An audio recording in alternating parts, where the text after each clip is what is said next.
ओम ह्रीं बृहस्पतये नमः। भारतवर्ष में एक प्रतापी और दानी राजा राज्य करता था। वह नित्य गरीबों और ब्राह्मणों की सहायता करता था। यह बात उसकी रानी को अच्छी नहीं लगती थी। वह न ही गरीबों को दान देती और न ही भगवान का पूजन करती थी और राजा को भी दान देने से मना किया करती थी। एक दिन राजा शिकार खेलने वन को गए हुए थे तो रानी महल में अकेली थी। उसी समय बृहस्पति देव साधु वेश में राजा के महल में भिक्षा लेने के लिए गए और भिक्षा मांगी।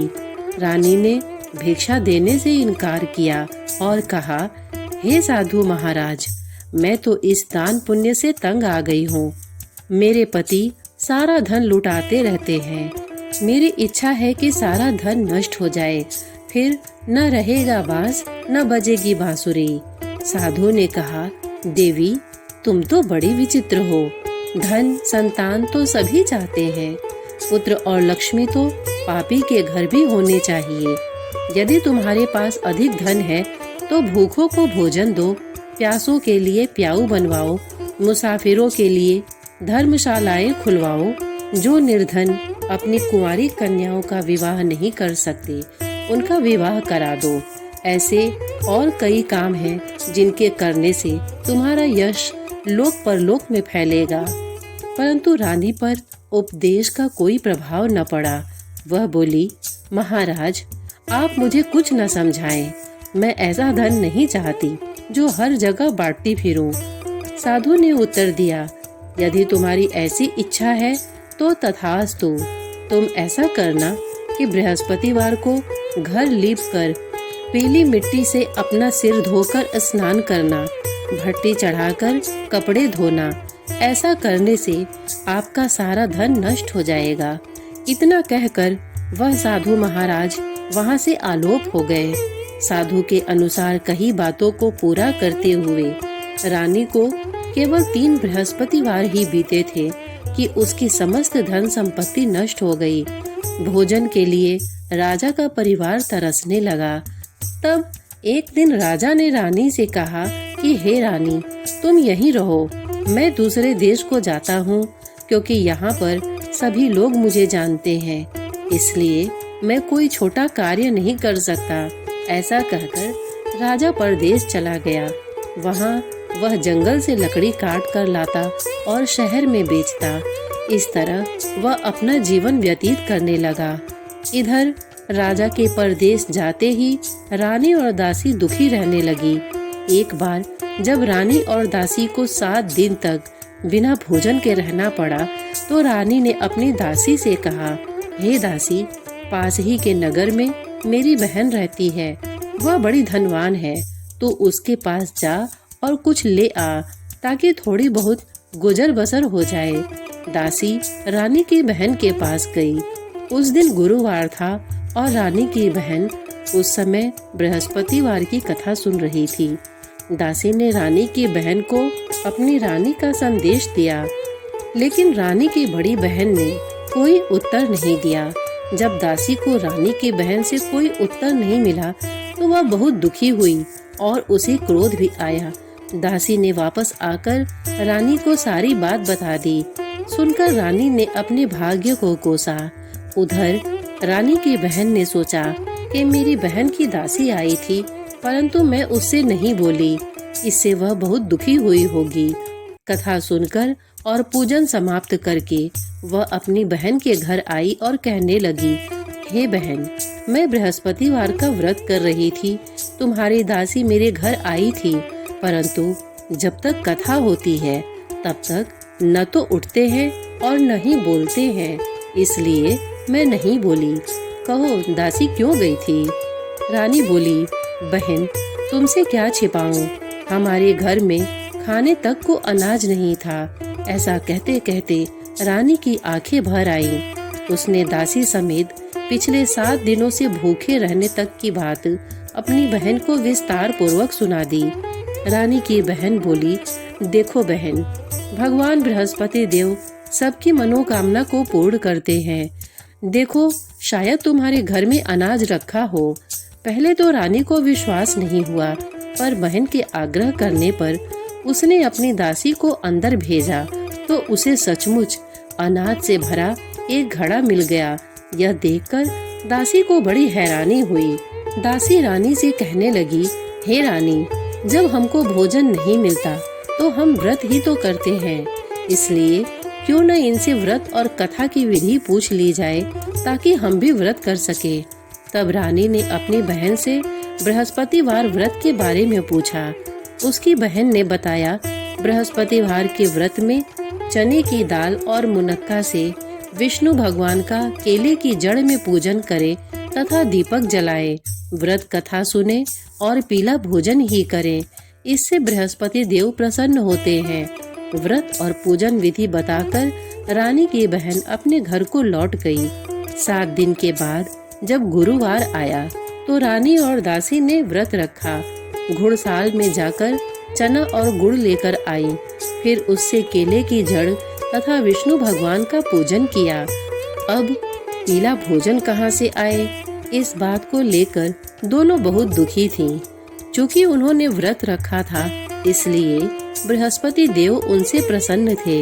इसलिए वे एक साधारण व्यक्ति का रूप धारण कर 2 थालों में सुंदर पीला भोजन दासी को दे गए। भोजन पाकर दासी प्रसन्न हुई और फिर रानी के साथ मिलकर भोजन ग्रहण किया। उसके बाद वे सभी गुरुवार को व्रत और पूजन करने लगी। बृहस्पति भगवान की कृपा से उनके पास फिर से धन संपत्ति आ गई, परंतु रानी फिर से पहले की तरह आलस्य करने लगी। तब दासी बोली, देखो रानी, तुम पहले भी इस प्रकार आलस्य करती थी, तुम्हें धन रखने में कष्ट होता था, इस कारण सभी धन नष्ट हो गया, और अब जब भगवान बृहस्पति की कृपा से धन मिला है तो तुम्हें फिर से आलस्य होता है। रानी को समझाते हुए दासी कहती है कि बड़ी मुसीबतों के बाद हमने यह धन पाया है, इसलिए हमें दान पुण्य करना चाहिए, भूखे मनुष्यों को भोजन कराना चाहिए और धन को शुभ कार्यों में खर्च करना चाहिए, जिससे तुम्हारे कुल का यश बढ़ेगा, स्वर्ग की प्राप्ति होगी और पितृ प्रसन्न होंगे। दासी की बात मानकर रानी अपना धन शुभ कार्यों में खर्च करने लगी, जिससे पूरे नगर में उसका यश फैलने लगा। एक दिन राजा दुखी होकर जंगल में एक पेड़ के नीचे आसन जमाकर बैठ गया। वह अपनी दशा को याद करके व्याकुल होने लगा। बृहस्पतिवार का दिन था। एकाएक उसने देखा कि निर्जन वन में एक साधु प्रकट हुए। वह साधु वेश में स्वयं बृहस्पति देवता थे। लकड़हारे के सामने आकर बोले, हे लकड़हारे, इस सुनसान जंगल में तू चिंता मग्न क्यों बैठा है? लकड़हारे ने दोनों हाथ जोड़कर प्रणाम किया और उत्तर दिया, महात्मा जी, आप सब कुछ जानते हैं, मैं क्या कहूँ। यह कहकर रोने लगा और साधु को अपनी आत्म कथा सुनाई। महात्मा जी ने कहा, तुम्हारी स्त्री ने बृहस्पति के दिन बृहस्पति भगवान का निरादर किया है, जिसके कारण रुष्ट होकर उन्होंने तुम्हारी यह दशा कर दी। अब तुम चिंता को दूर करके मेरे कहने पर चलो तो तुम्हारे सब कष्ट दूर हो जाएंगे और भगवान पहले से भी अधिक संपत्ति देंगे। तुम बृहस्पति के दिन कथा किया करो।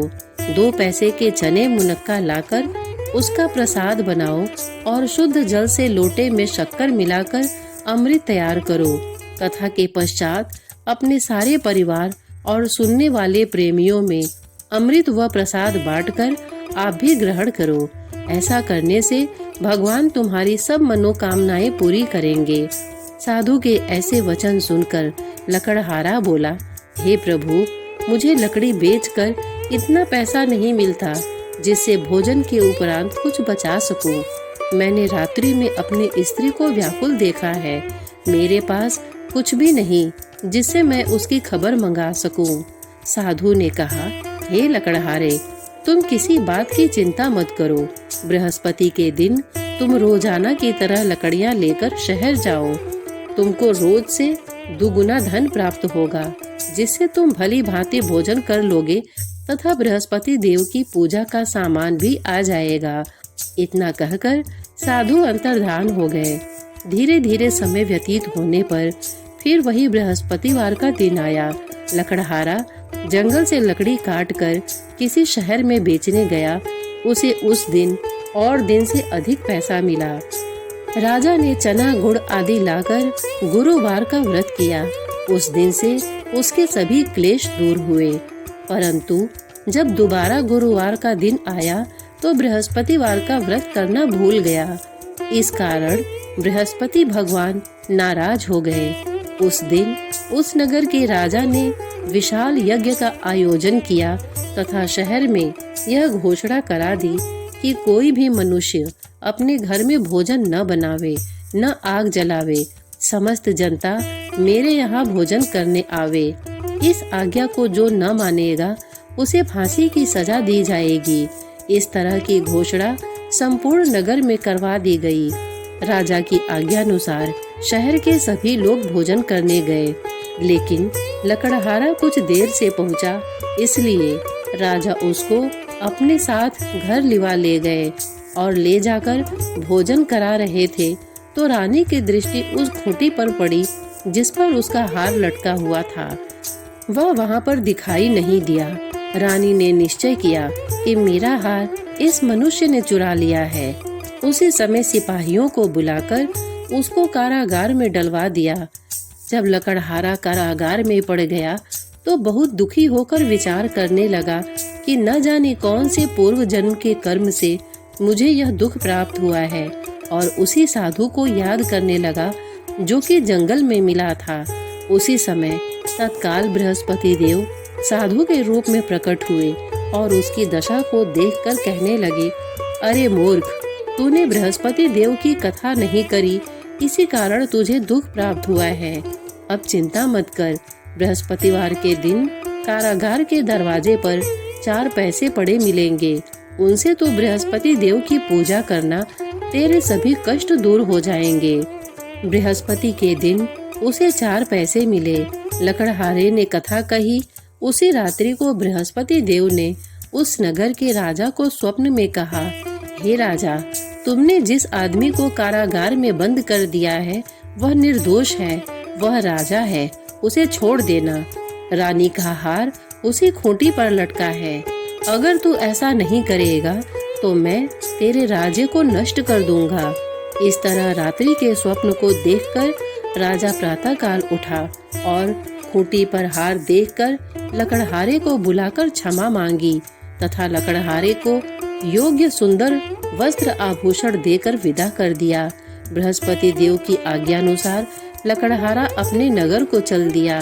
राजा जब अपने नगर के निकट पहुंचा तो उसे बड़ा आश्चर्य हुआ। नगर में पहले से अधिक बाग, तालाब, कुएं तथा बहुत सी धर्मशाला, मंदिर आदि बन गई है। राजा ने पूछा, यह किसका बाग और धर्मशाला है? तब नगर के सब लोग कहने लगे, यह सब रानी और बांदी के हैं। तो राजा को आश्चर्य हुआ और गुस्सा भी आया। जब रानी ने यह खबर सुनी कि राजा आ रहे हैं तो उन्होंने बांदी से कहा कि हे दासी, देख, राजा हमको कितनी बुरी हालत में छोड़ गए थे। हमारी ऐसी हालत देखकर वह लौट न जाए, इसलिए तू दरवाजे पर खड़ी हो जा। आज्ञानुसार दासी दरवाजे पर खड़ी हो गई। राजा आए तो उन्हें अपने साथ लिवा लाई। तब राजा ने क्रोध करके अपनी रानी से पूछा कि यह धन तुम्हें कैसे प्राप्त हुआ है?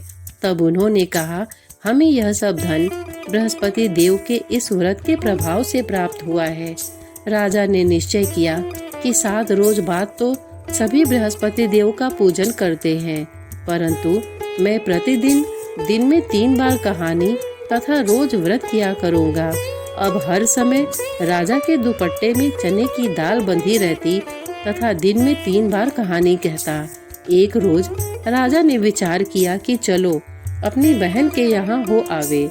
इस तरह निश्चय कर राजा घोड़े पर सवार हो अपनी बहन के यहाँ चलने लगा। मार्ग में उसने देखा कि कुछ आदमी एक मुर्दे को लिए जा रहे हैं। उन्हें रोककर राजा कहने लगा, अरे भाइयों, मेरी बृहस्पति देव की कथा सुन लो। वे बोले, लो, हमारा तो आदमी मर गया है, इसको अपनी कथा की पड़ी है। परंतु कुछ आदमी बोले, अच्छा कहो, हम तुम्हारी कथा भी सुनेंगे।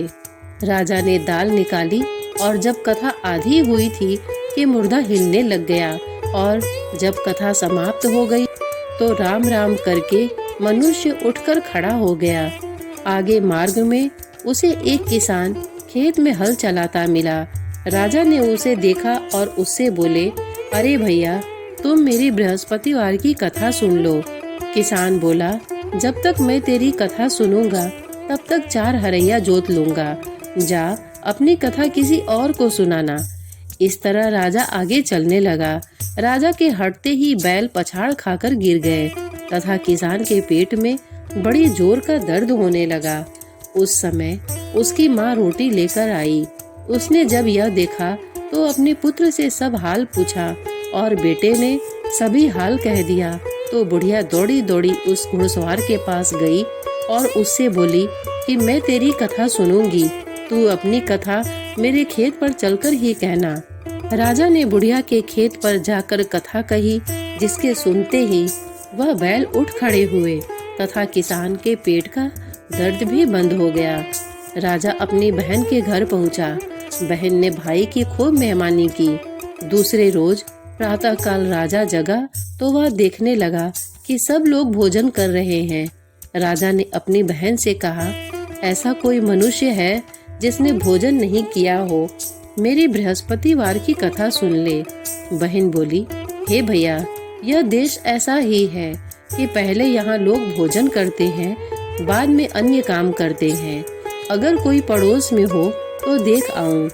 वह ऐसा कहकर देखने चली गई, परंतु उसे कोई ऐसा व्यक्ति नहीं मिला जिसने भोजन न किया हो।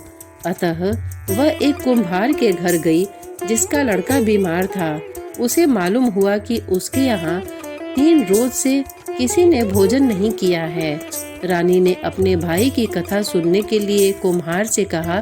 वह तैयार हो गया।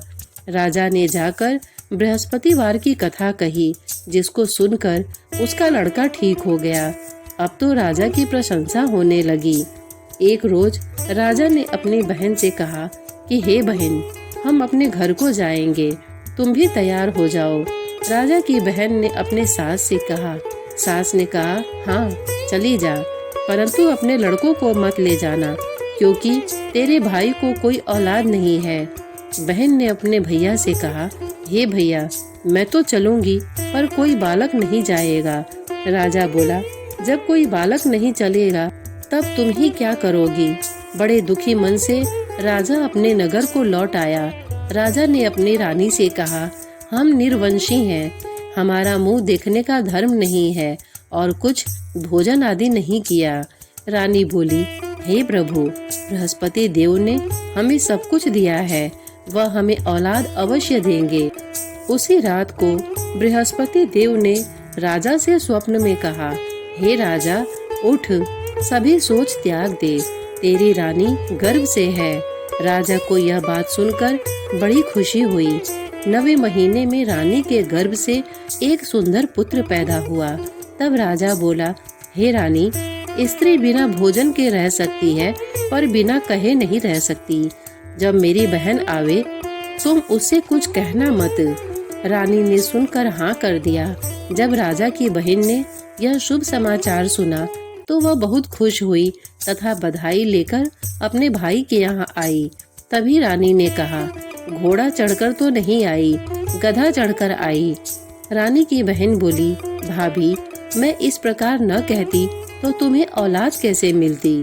बृहस्पति देव ऐसे ही हैं, जैसे जिसके मन में जो कामनाएं हैं सभी को पूर्ण करते हैं। जो सद्भावना पूर्वक बृहस्पतिवार का व्रत करता है एवं कथा पढ़ता है अथवा सुनता है, दूसरों को सुनाता है, बृहस्पति देव उसकी सभी मनोकामना पूर्ण करते हैं। जय हो बृहस्पति भगवान की। श्रोतागण, इतने धैर्य से इसे सुनने के लिए आपने अपना बहुमूल्य समय दिया, इसके लिए आप सबका बहुत बहुत धन्यवाद। नमस्कार।